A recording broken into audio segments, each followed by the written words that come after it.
I'm Damien Kulash, the singer for OK Go.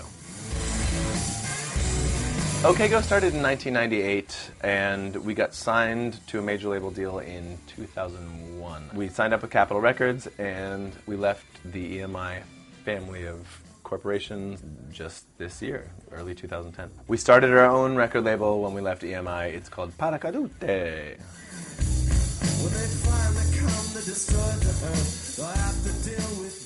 Artists and musicians have needed funding to make their biggest projects for years or forever, and there's lots of different models. Major labels were one way of doing it. And it was a pretty safe way in the sense that, like, when you sign a major label contract, you know that the stated goal of that company is to sell and distribute music. However, especially over the last 20 or 30 years, those major labels really got such a good system going that they could kind of push buttons and make hits.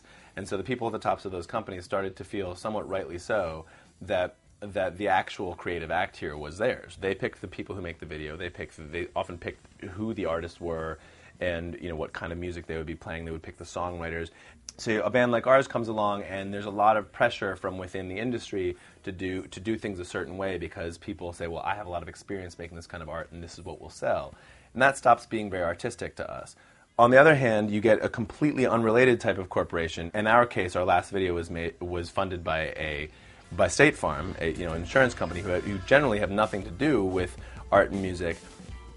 They gave us a lot of creative freedom. They were sort of like, look, we love what you do, we want to be associated with it, and if you'll thank us at the end, and there's like one tasteful logo shot in the beginning, then everything else is our work. And they didn't, there was no pressure from them, there was no competing agendas. It was sort of like almost a 16th century sort of like patronage of the arts model. It was like, look, we like what you do and we'll pay for it.